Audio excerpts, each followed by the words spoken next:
Olá pessoal, tudo bem? Vocês que se ligam aqui no Agro Urbano TV, como vocês podem estar vendo, tem um banner diferente hoje aqui, né? É claro, a gente está na Casa da Farsul, da Federação de Agricultura do Rio Grande do Sul, e vamos falar sobre mel, sobre abelhas, sobre apicultura, enfim, sobre tudo que envolve esse universo, a polinização, a importância das abelhas, a mortandade das abelhas, que é um aspecto negativo também, mas também do aspecto econômico. Para falar sobre esse assunto, a gente, olha, está muito bem acompanhado. Essa pessoa que está aqui do meu lado, o senhor Aldo Machado dos Santos, o homem tem mais de 40 anos só nesse segmento. Olha, a ficha aqui é grande, então vou até dar uma coladinha aqui. O homem é coordenador da Comissão de Apicultura da Farsul, né? Apicultor no município de São Gabriel, presidente da Cooperativa Apícola do Pampa Gaúcho e também coordenador da Rota do Mel do Pampa, que é ligado ao Ministério do Desenvolvimento Regional do Governo Federal.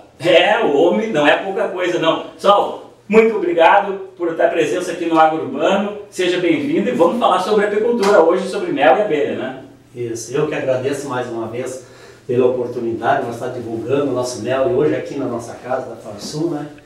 E dizer que a apicultura, para nós aí nesse longo desses 40 anos, agora nós estamos numa das melhores fases da nossa apicultura. Embora tenha esses probleminhas da morte das abelhas aí, mas nós temos também o lado positivo, né? Que nós estamos com a melhor safra da história esse ano, a partir de janeiro até o momento, né? Uma produção boa, preço bom, então nós não temos que se queixar, né? Muito bem. Olha só, senhor, o Rio Grande do Sul é o principal produtor, são aí cerca de 11 mil toneladas por ano, né? O senhor disse que tem uma safra boa vindo por aí, né? O que pode se esperar assim, em volume de produtividade e o que também favoreceu para essa safra aí desse ano daí? Bom, a apicultura ela depende de problemas climáticos, né? Nós temos aí esse ano foi um ano que as chuvas vieram praticamente normal ou abaixo da média um pouco, então a partir de janeiro e fevereiro, e para a apicultura isso é muito bom. E agora nós estamos entrando numa safra de primavera que é onde também deverá ser boa, porque as abelhas passaram o inverno muito bom. E nós temos aqui numa condição aqui agora privilegiada aqui no sul do Brasil, nós temos condições de produzir mel durante 11 meses por ano. 11 meses do ano produzindo mel. Produzindo mel. Nós começamos lá em mês de janeiro com a soja, que é um novo pasto apícola que vem surgindo para nós aqui, porque de primeiro nós tínhamos aquela bronca com a soja, como dizia assim, não, vem a soja, né, não vamos criar nossa abelha aqui perto. Não, pelo contrário.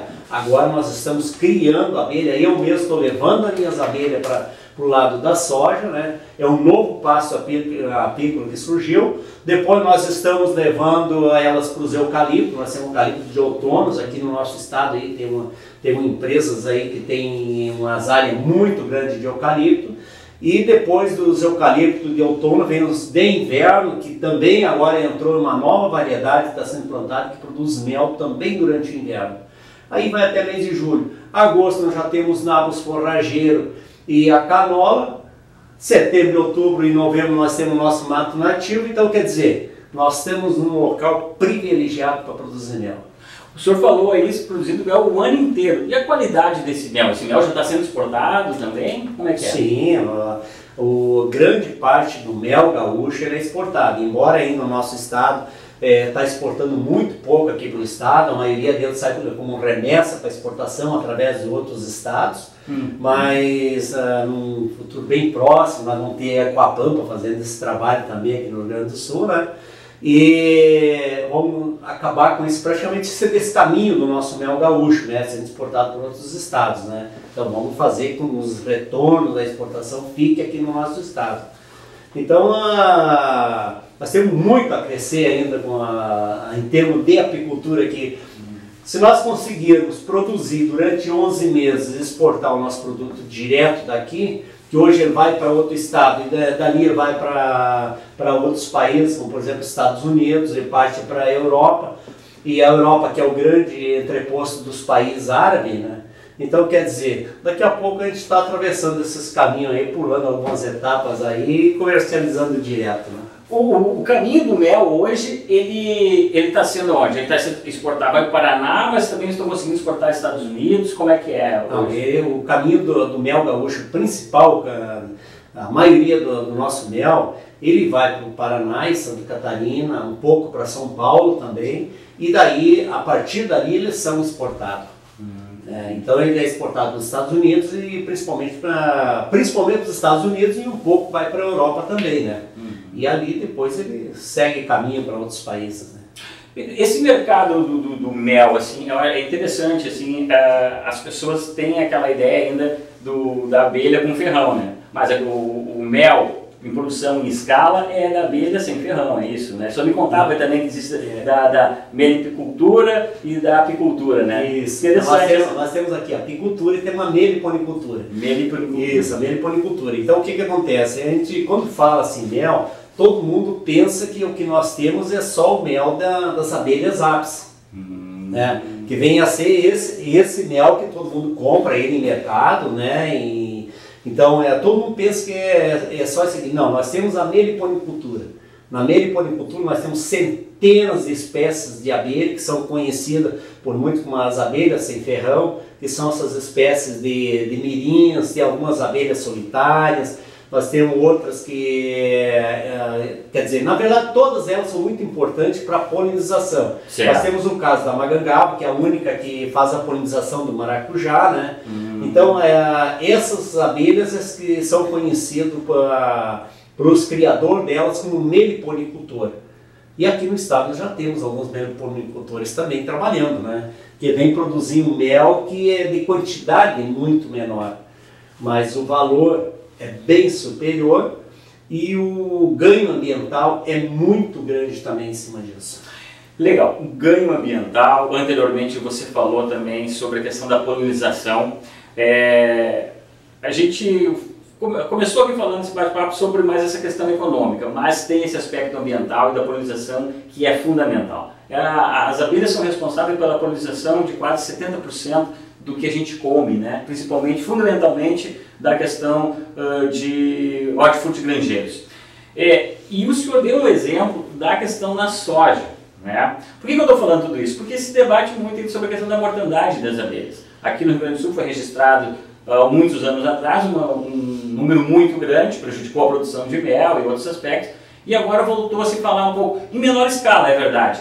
Como é que está essa questão? Está controlada, essa da questão da mortandade de abelhas? Não, isso aí começou já na década de 40, né? Começou algumas mortandades e de lá para cá veio se agravando, tivemos um pico muito grande em 2019. O ano passado já foi bem menos e esse ano está começando um pouco mais forte. Só que isso aí é o uso incorreto de produtos de agroquímico que vem sendo usado na preparação das lavouras, né? Então é uma minoria, é um grupo muito pequeno de produtores que faz uso desses produtos incorretos e que termina dando esses grandes prejuízos aí para os apicultores, porque o apicultor não usa agroquímico e está pagando essa conta porque ele não aplicou nada, ele não usa e ele está ficando sem a sua fonte de renda, que é o mel, né? No caso, nós aqui a gente só fala em mel. Mel é um dos produtos das abelhas. Mas nós temos quanto à polinização, mais de 90% dos vegetais depende de polinização, seja por morcego, seja por outros, por abelhas melipona, mas o principal polinizador é as abelhas apis. Então, na soja, por exemplo, nós temos aqui no Rio Grande do Sul, como eu falei antes aí da questão da soja, nós estamos, hoje eu estou levando as abelhas, eu já faço polinização na soja há 12 anos e estou levando, e nunca perdi uma colmeia, né, nessas propriedades onde se aplica todos os produtos necessários para que tenha um bom rendimento na sua lavoura. E eu não perco uma colmeia em cima disso. Então, é possível essa convivência pacífica e é um ganho para três. Porque ganha o produtor rural, que hoje está comprovado um aumento aí de 10 a 28% na produção de grãos na soja. Sem aumentar o custo de produção. Sem aumentar o custo de produção. Ele não coloca R$1 a mais lá de herbicida, de inseticida, seja fertilizante, qualquer coisa, ele não coloca nada. Ele simplesmente tem que usar os produtos corretos e ele tem esse benefício. Tem o apicultor que está ganhando, porque daí ele consegue produzir mel, e produzir mel na soja e tem dado excelente produção, porque esse ano mesmo eu fiz um trabalho em parceria com a Embrapa Soja, né, orientado por eles, e eu consegui mais que a média nacional de mel, eu consegui produzir somente na soja. Então veja bem o tamanho do passo apícola que nós temos pela frente aí. Então ganha o sojicultor, ganha o apicultor, mas quem é que ganha bem mais?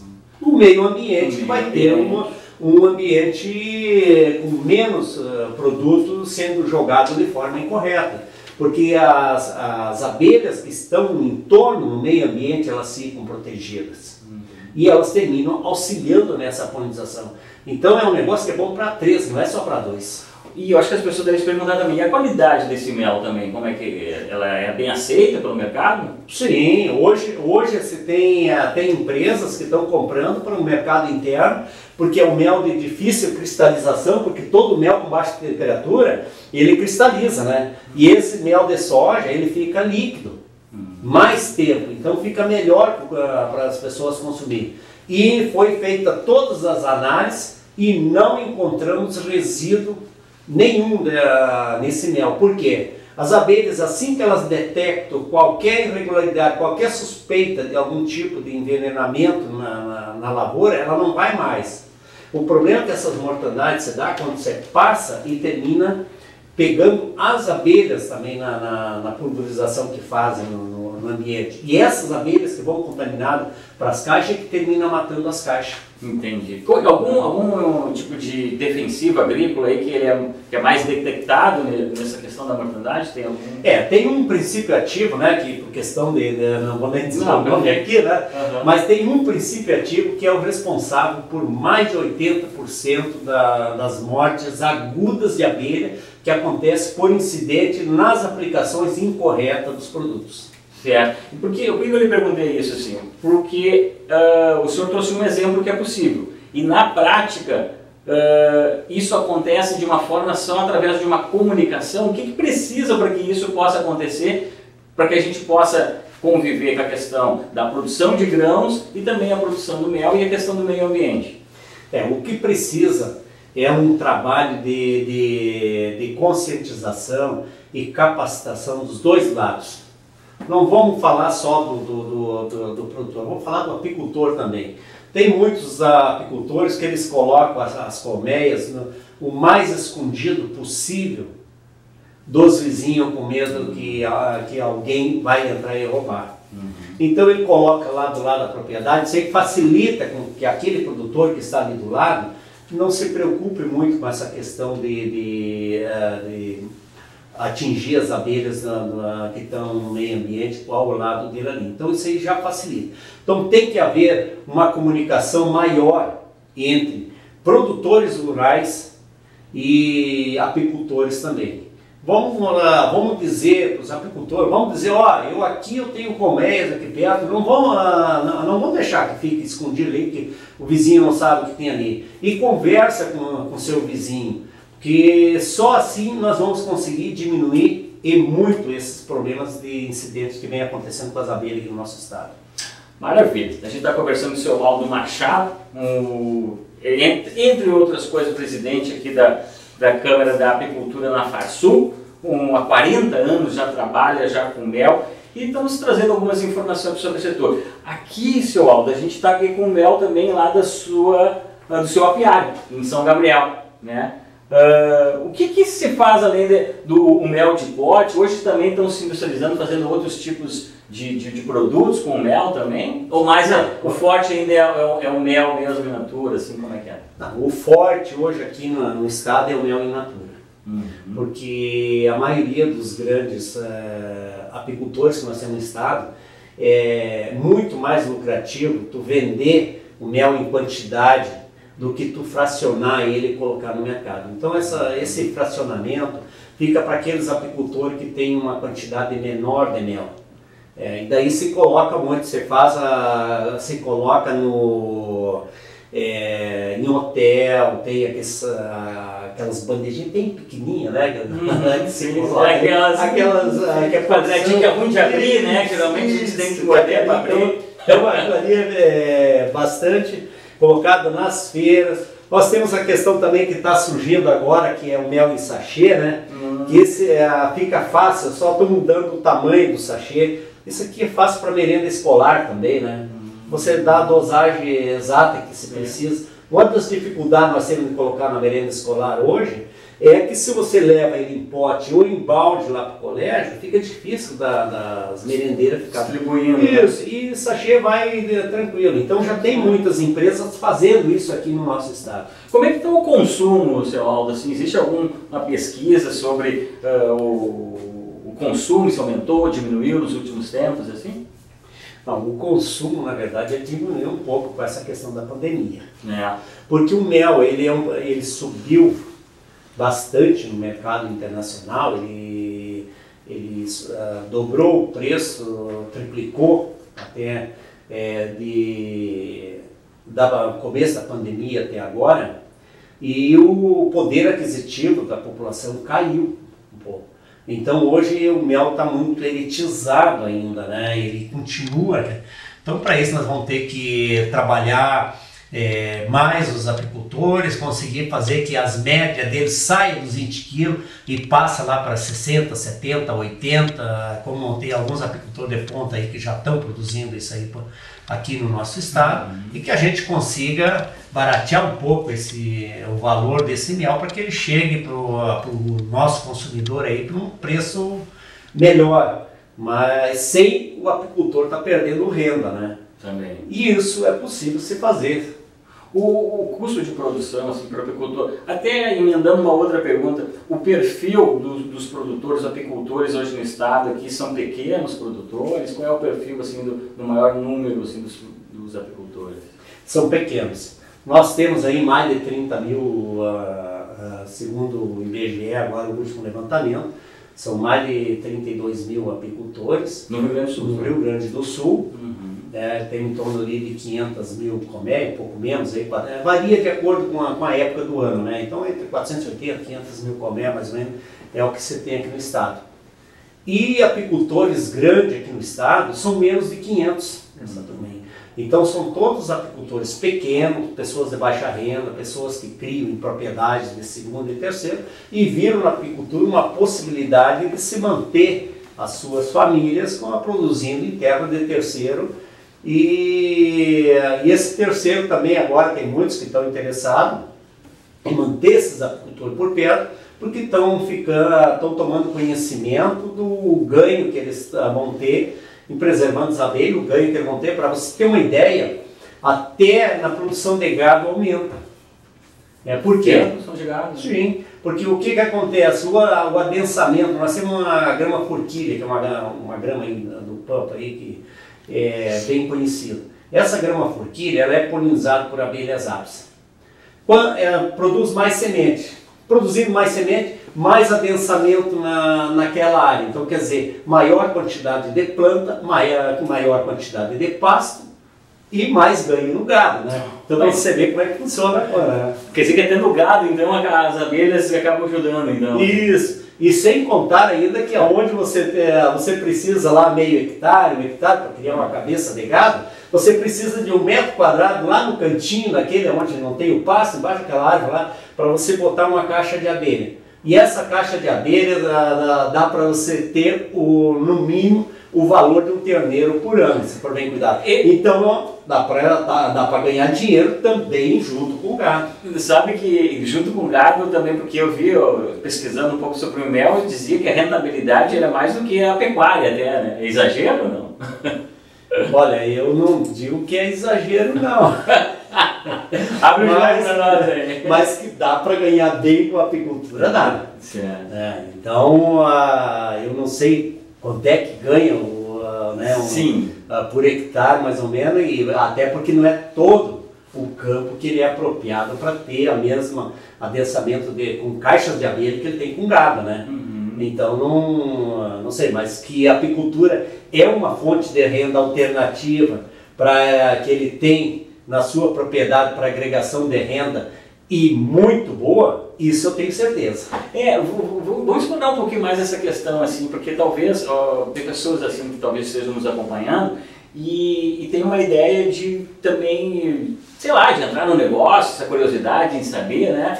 O que são requisitos básicos, assim, porque a gente acabou de ver aí que não precisa de uma grande área, né? Mas o que precisa além do conhecimento e tudo mais para de repente entrar, né, nesse ramo? A primeira coisa que eu tenho que saber é se ele não é alérgico à picada de abelha, né?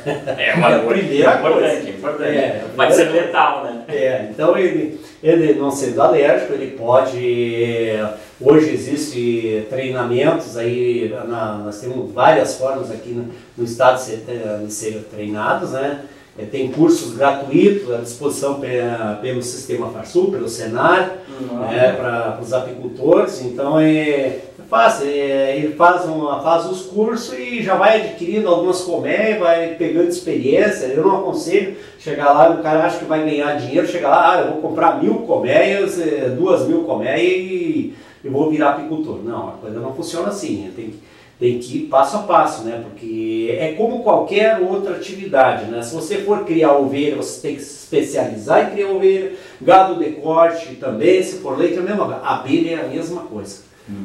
Mas isso hoje é muito fácil porque existe muitas formas de ele buscar ajuda, né, para conseguir montar uma apicultura. Aqui no Farsul também então existe essas opções também de buscar informação também sobre isso? Sim.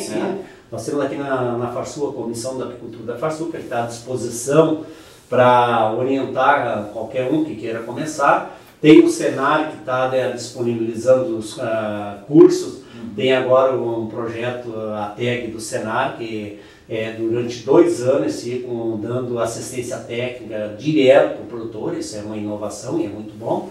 E temos também o Sebrae também, que também presta apoio a esses apicultores, né?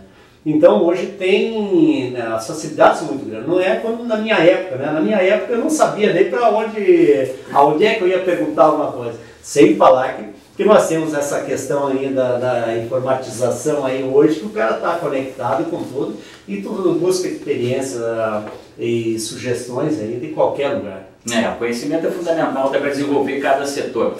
Olha só, a gente está se aproximando desse primeiro bloco, mas a gente tem muita coisa ainda para falar. Vamos falar ainda sobre a cooperativa, a Coa Pampa, né? Vamos falar também sobre a rota do mel do Pampa, que tem aí umas informações bem legais nesse sentido também que o seu Aldo vai nos trazer. Então vamos fazer o seguinte, vamos fazer um breakzinho rapidinho, de tomar uma água e a gente volta para falar mais sobre mel, abelha, enfim, sobre esses doces, essas iguarias produzidas lá em São Gabriel e em todo o Rio Grande. Valeu? Fica aí, a gente já volta.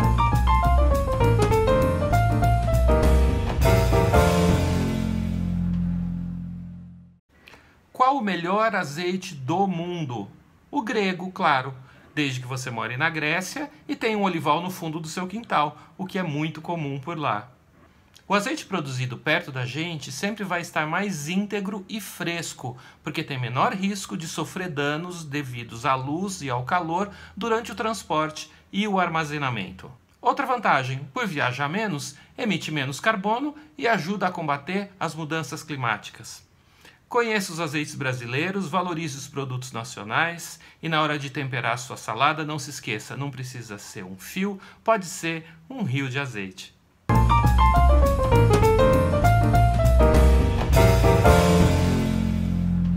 Olá pessoal, estamos de volta com o segundo bloco do Agro Urbano TV, hoje aqui na Casa da Farsul, da Federação de Agricultura do Rio Grande do Sul, ao lado do seu Aldo Machado, que entre outras coisas ele é coordenador da Comissão de Apicultura da Farsul.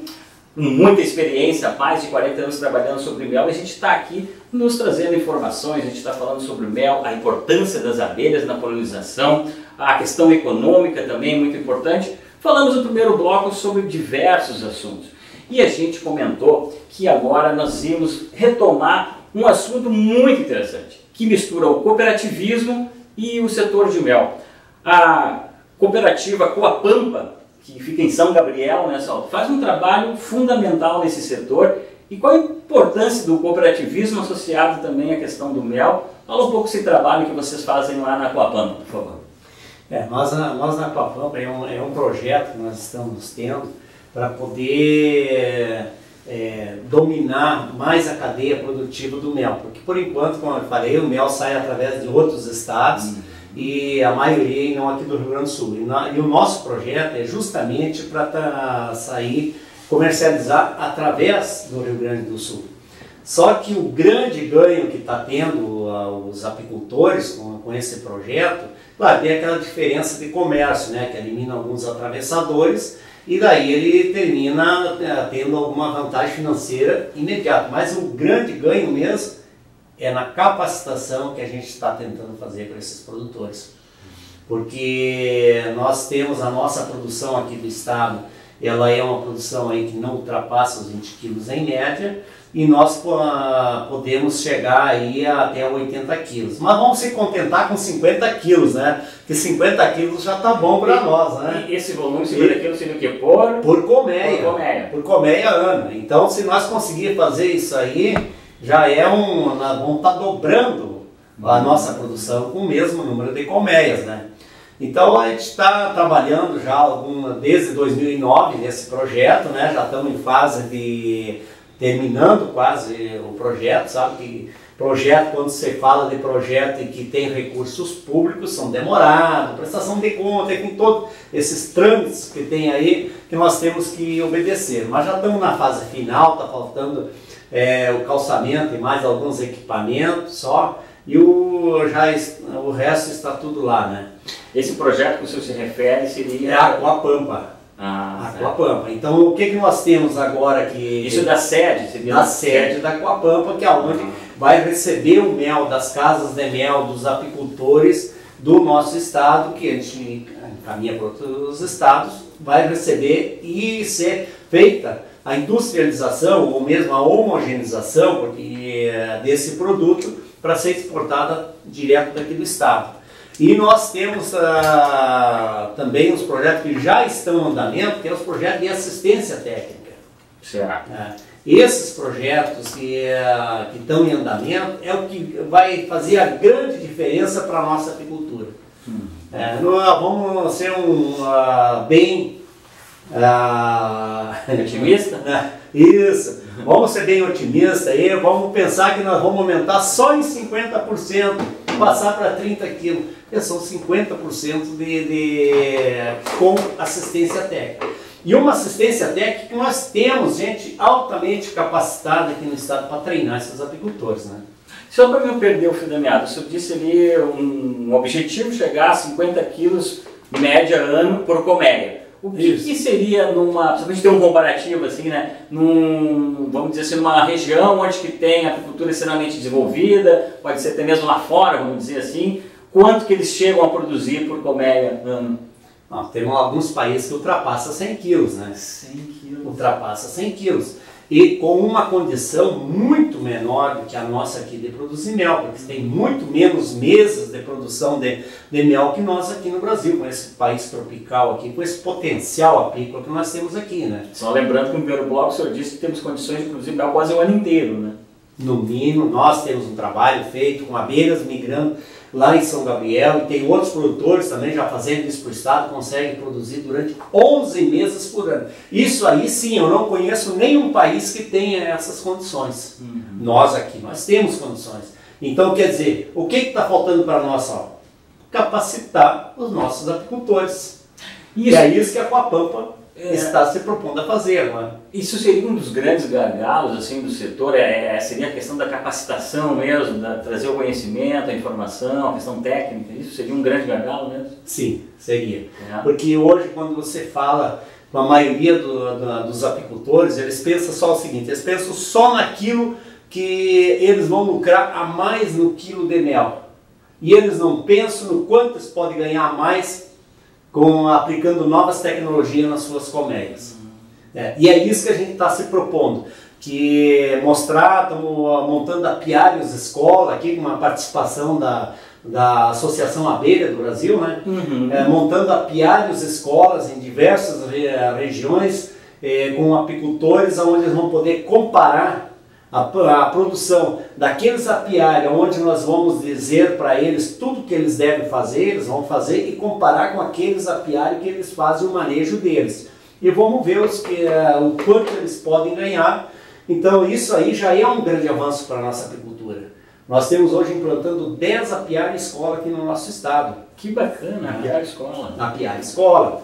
Que é chamada, e já temos uma técnica trabalhando também, né, nesses apiários escola, e certamente no próximo ano nós vamos estar aqui com os resultados desses apiários escola. Quer dizer que vamos preparando novos apicultores, essa é a ideia? Não, vamos capacitar aqueles apicultores que tem e criar novos apicultores. Perfeito, perfeito. Não, isso é ótimo. Voltando ali à questão da Aquapampa lá, você dizia lá que essa estrutura vai estar pronta esse ano ainda, né? Seria isso. Hoje, como é que vocês fazem? Tem alguma forma de operação que vocês fazem da cooperativa ou ela vai começar a partir da nova instalação? O que nós estamos fazendo hoje, nós estamos recolhendo o mel dos nossos associados, dos nossos colaboradores que a gente tem lá, e levando para um entreposto. Quer dizer, na verdade é o seguinte, nós estamos pegando o mel dos produtores, reunindo o mel dos produtores, eliminando alguns atravessadores que tinha no meio, levando direto para o entreposto e comercializando com o entreposto. Perfeito. Agora, no que terminar com a Pampa, nós estamos estudando já com o entreposto uma parceria com esse entreposto, porque o que ele tem? Ele tem um cliente lá fora, que é um mercado que a gente sabe que não é de uma hora para outra que tu consegue acessar, tem todos esses riscos aí de mercado internacional. Então nós temos uma empresa sólida, com conhecimento de muitos anos nesse mercado e que está disposta a trabalhar junto com nós. Então, quanto é que a gente perde cada container de mel que se tira aqui do nosso estado, só em frete para levar daqui para outros estados? Então, e essas empresas elas vão ganhar em cima da quantidade de mel. O que parece muito pouco, estou falando só em termos do frete, se torna um montante grande quando você tira 100, 200 containers de mel do estado, você transporta de um estado para o outro. E é isso que nós vamos terminar eliminando. Essa questão da exportação, eu imagino que esse interposto ele vai ser determinante para realmente impulsionar essa questão da importação. Mas você também tem um outro gargalo que são essas questões de ambientais também que vocês têm que cumprir também, né?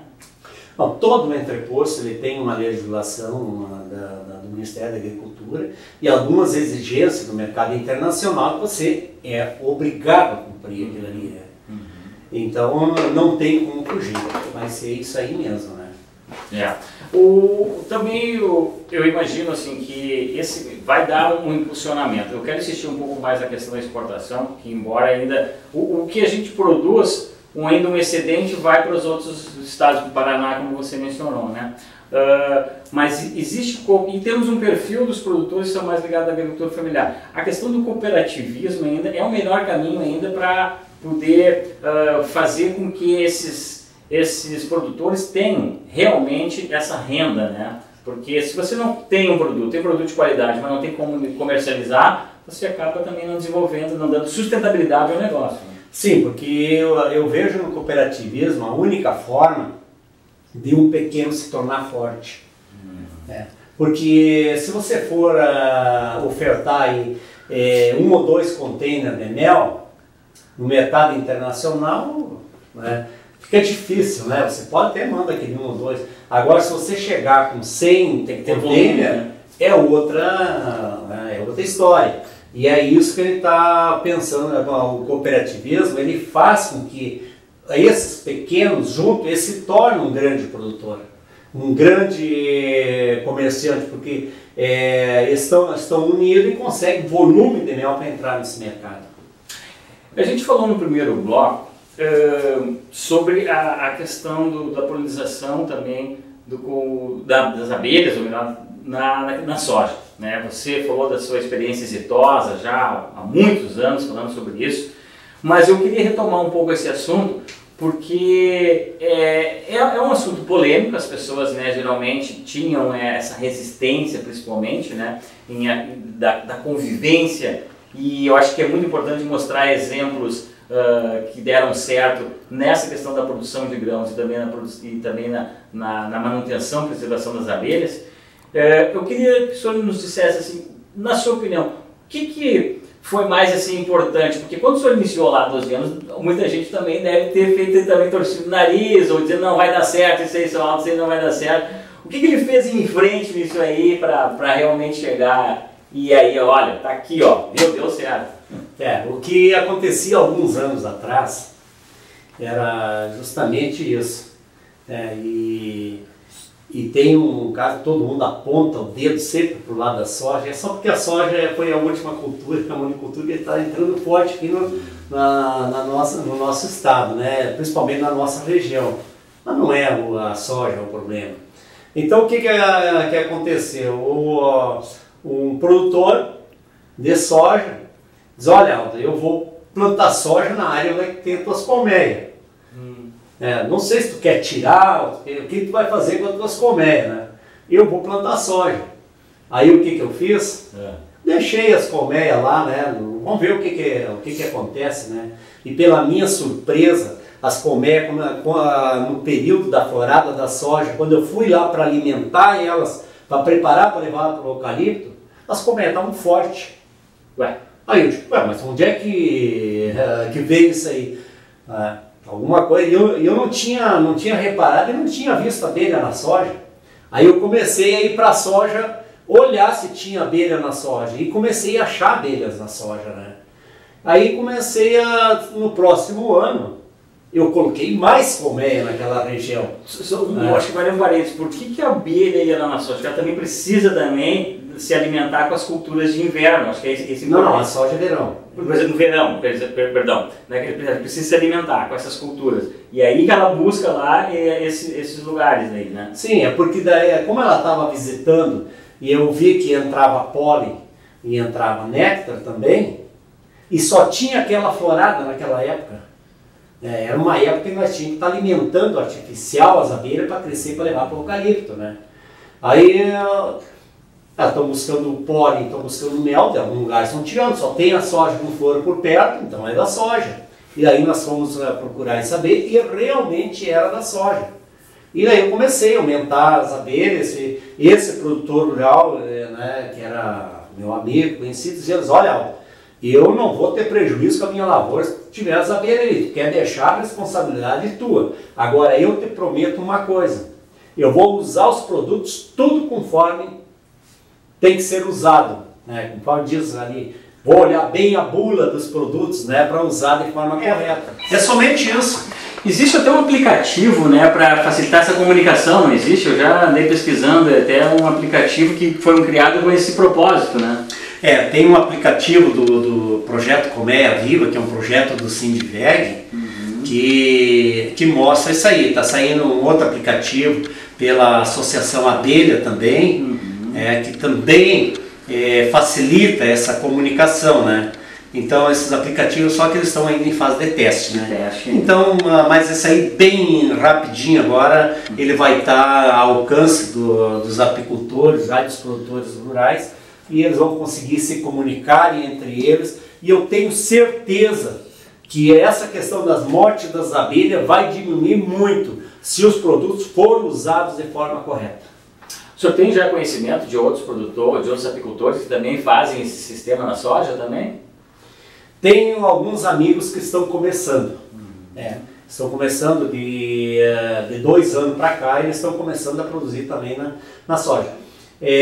Mas já tem outros que estão produzindo em quantidade, em escala grande também, principalmente ali na região de Dom Pedrito, ali, que é uma região que está se produzindo muito mel de soja também aqui no nosso estado.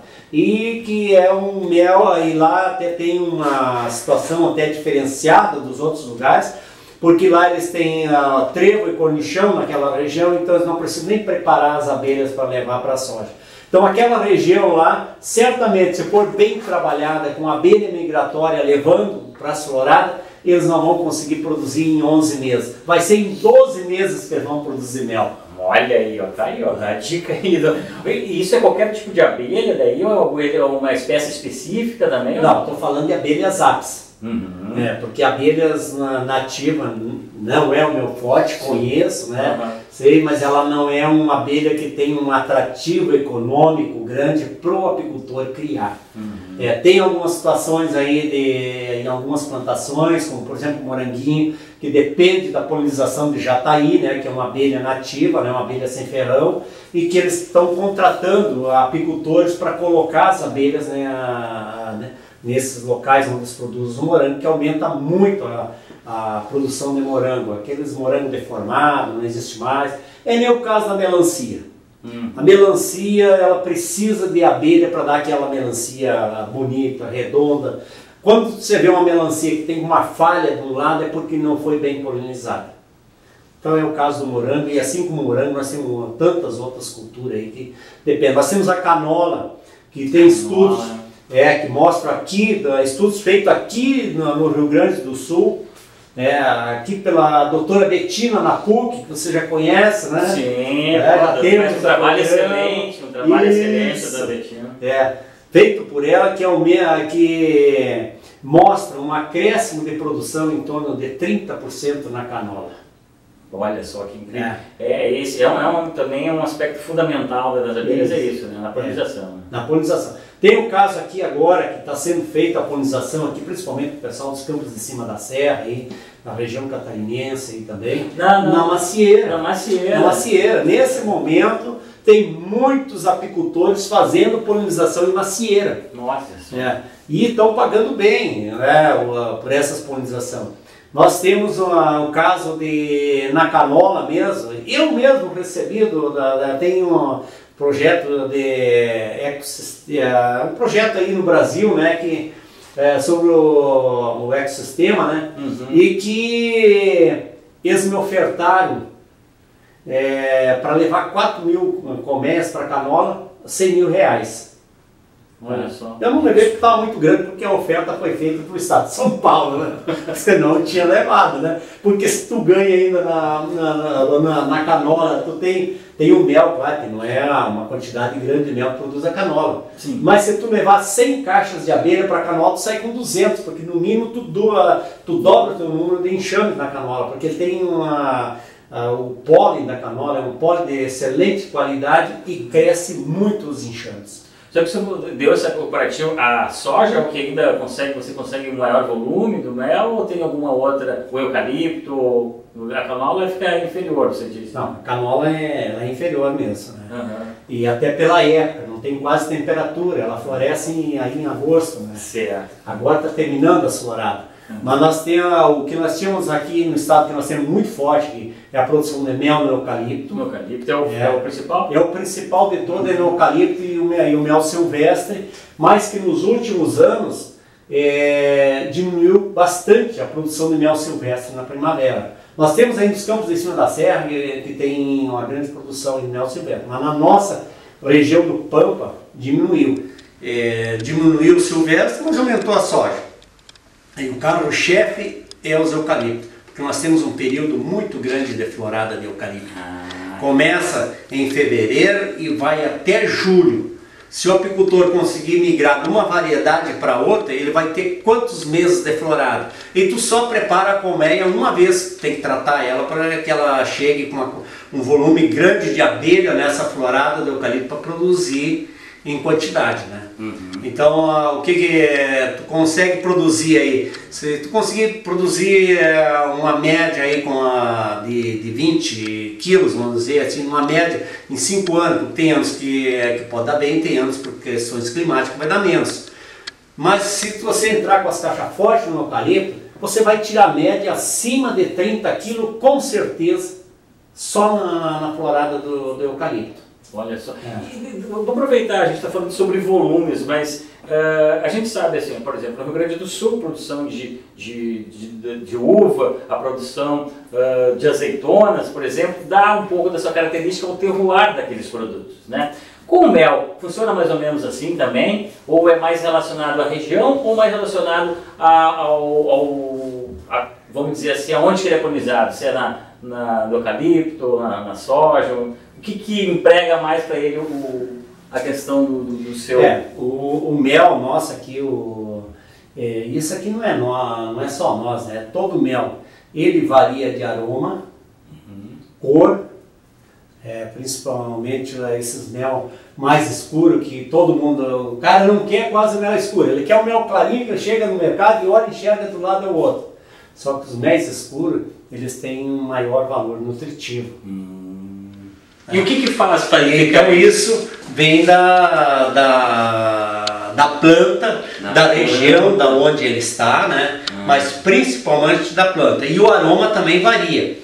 Mel de laranjeira tem um sabor e um aroma. Mel de eucalipto é totalmente diferente. Mel de soja também. Então ele varia muito de acordo com a temporada. Esse que temos aqui é o mel de soja. Mel de soja. Ah, certo. Você dizia um pouco das características. Fale um pouco sobre a característica desse mel de soja daí.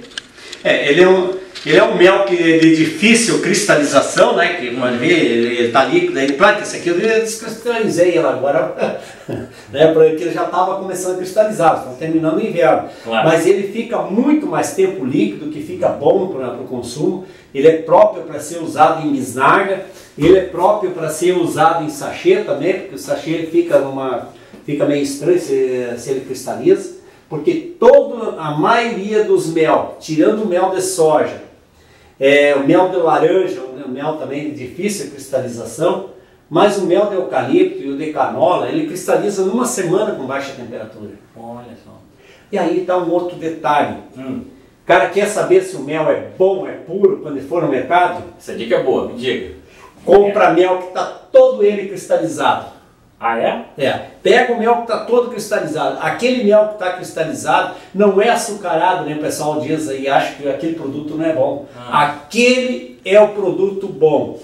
O que não se deve comprar é quando está uma parte por baixo cristalizada e uma parte escura, preta por cima. Quer dizer que aquela parte por cima do mel, vamos dizer um termo bem, ele está morto. É um mel que subiu a HNF, teve caloria demais, porque tu não pode aquecer o mel de qualquer jeito, né? Certo. O ideal é você fazer em banho-maria, se tiver cristalizado, quer usar ele líquido, é fácil de fazer. Agora, não deixe botar, e tem muitos que fazem, botam praticamente ferver o mel.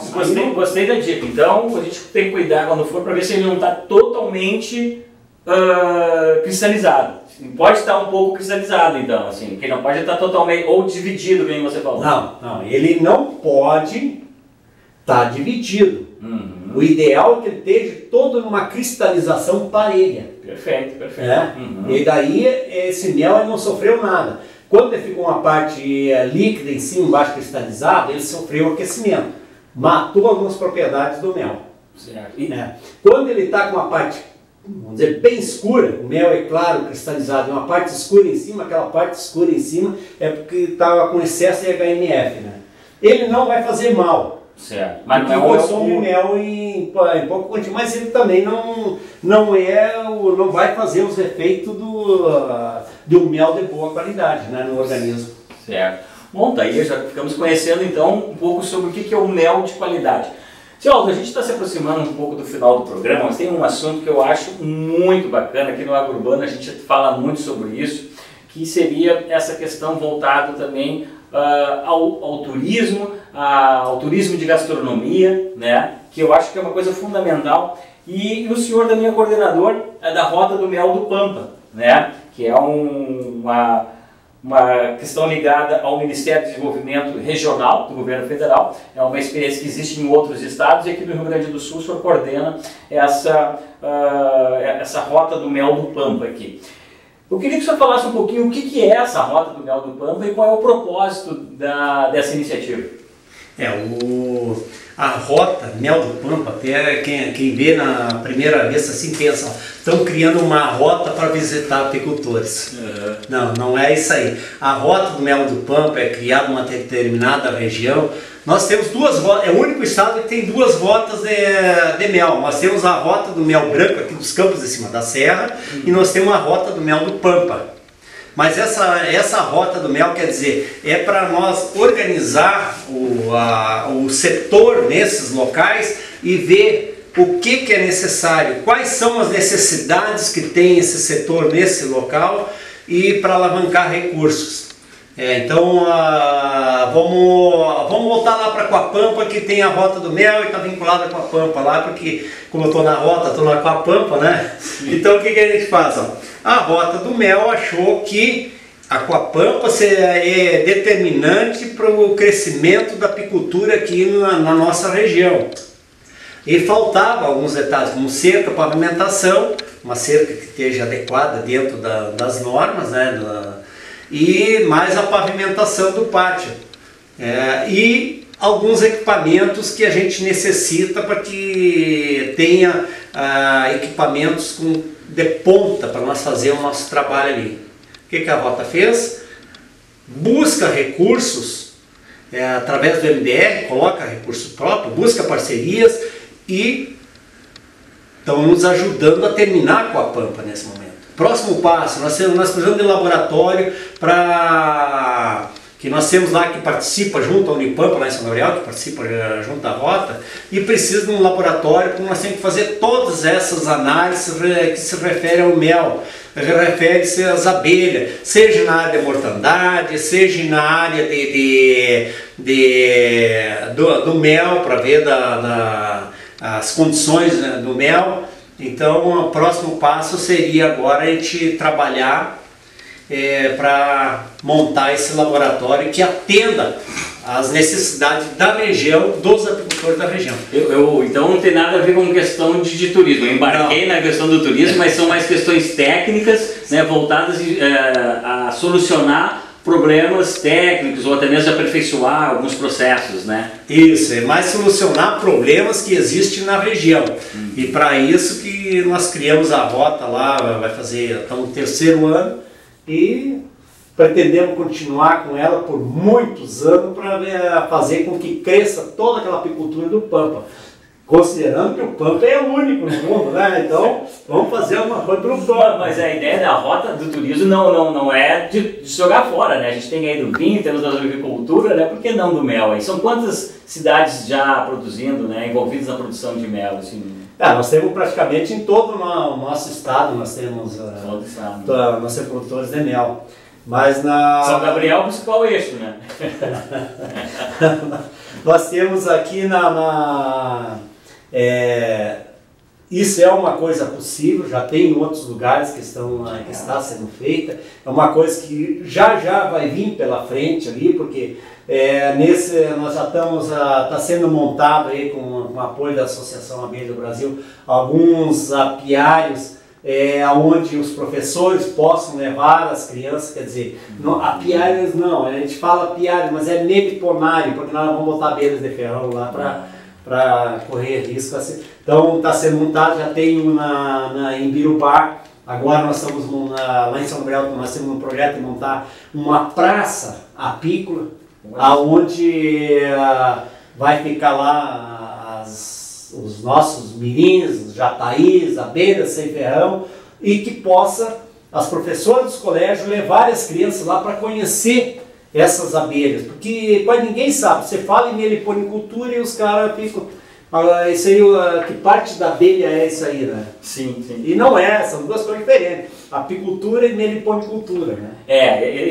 Para mim hoje foi olha, eu aprendi muita coisa aqui sobre mel, sobre as expressões, sobre como identificar, né, um mel de qualidade e tudo, mas assim, e eu vou lhe dizer que eu consumia mais mel quando eu era menor, né?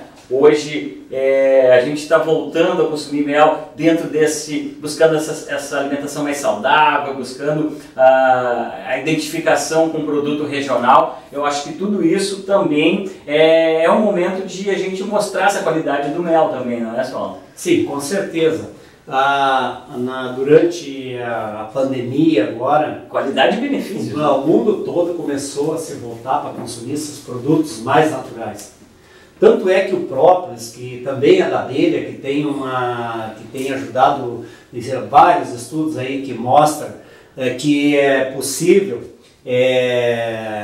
colher aqui no Brasil própolis de boa qualidade. Nós temos aqui variedade de própolis aí dos melhores do mundo, e nós temos aqui no Rio Grande do Sul também uma possibilidade muito grande, porque quem procurar ali própolis Amber, que está sendo divulgado, que é uma das melhores própolis, ela é gaúcha, daqui do Rio Grande do Sul, um local que não tem tradição em produzir própolis, porque não tem, achava que não tinha comércio.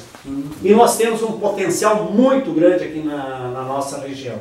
Tanto é que tem alguns artigos já publicados até sobre essa própolis, e agora nós vamos procurar no mel também, ver qual é o que nós temos, porque existem alguns trabalhos feitos, como por exemplo o mel de Manuka, que é um mel que vale $100 o quilo. Por quê? Porque eles têm uma propriedade que tem ali dentro daquele mel, e que eles provaram que existia. Então agora, se nós conseguir produzir própolis aqui, vai ser mais uma alternativa para o nosso agricultor, porque ele vai poder produzir o mel e ainda vai poder produzir própolis. Própolis é muito fácil de produzir. E a nível mundial, agora com a pandemia, em poucos dias esgotou-se o própolis que tinha. O mel também. Ele aumentou muito. Desenho de própolis em casa, uso direto. E o mel também, ele cresceu muito o valor no mercado internacional justamente por causa disso, né? Para o pessoal se voltar para esses produtos naturais, né? E quando você pega ainda orgânico, melhor ainda, né? Embora nós temos aqui no Brasil, nós não usamos antibiótico, não usamos nada nas nossas abelhas aqui, então nós temos uma abelha saudável, uma das melhores abelhas do mundo nós temos aqui no nosso Brasil, que é a nossa abelha híbrida africanizada. Tá bom, olha só, olha, foi um papo maravilhoso, como eu disse, enriquecedor, aprendemos muito, conseguimos aqui mostrar, eu acredito, a importância das abelhas, tanto para a questão econômica, também para a agricultura. O seu Aldo aqui nos deu uma verdadeira aula. Então, vamos terminar esse programa, vamos fazer o seguinte, vamos terminar aqui degustando, né, um melzinho. Olha aqui, ó, vou fazer o seguinte, aqui para você, ficando nesse urbano de hoje, tomando melzinho, tá feito? Feito, obrigado pela oportunidade aí, mais uma vez. Obrigado, seu Aldo, até a próxima, valeu, melzinho. Bom.